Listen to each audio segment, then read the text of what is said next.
તો રાજ્યમાં મેઘરાજાના નવા રાઉન્ડની શરૂઆત થવાની છે। હવામાન નિષ્ણાત અંબાલાલ પટેલ દ્વારા વરસાદને લઈને મોટી આગાહી કરવામાં આવી છે।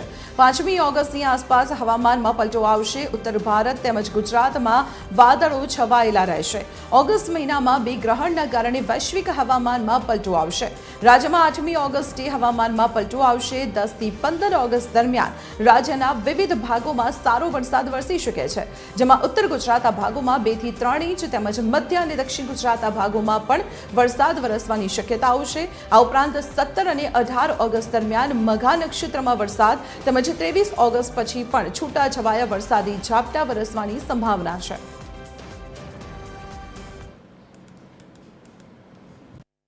ઓગસ્ટ માસમાં બે ગ્રહણો, સૂર્ય અને ચંદ્ર ગ્રહણો વૈશ્વિક હવામાનમાં પલટો લાવવાની શક્યતા રહેશે।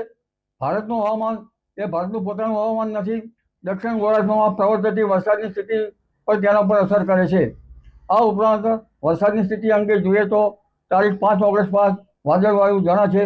પવનની ગતિ હમણાં રહેશે, પરંતુ તારીખ 8 ઓગસ્ટથી 15 ઓગસ્ટ વચ્ચે ગુજરાતના ભાગોમાં વરસાદ થવાની શક્યતા રહેશે। બંગાળ ઉપસાગરનો ભેજ, અરબ સાગરનો ભેજ ઉત્તર ભારતમાં રહેશે। ઉત્તર ભારતમાં અને ઉત્તર ભારતના ઉત્તર પૂર્વીય ભાગોમાં થઈને લગભગ મધ્યપ્રદેશના એડજોઇન્ટ ભાગોમાં વરસાદ થવાની શક્યતા રહેશે। ઉત્તર ગુજરાતના ભાગોમાં વરસાદ થવાની શક્યતા રહેશે। કેટલાક ભાગમાં 2 ઇંચ 3 ઇંચ તો ક્યાંક 4 ઇંચ જેવો વરસાદ થવાની શક્યતા રહેશે। મધ્ય ગુજરાતના ભાગોમાં પણ વરસાદ થવાની શક્યતા રહેશે।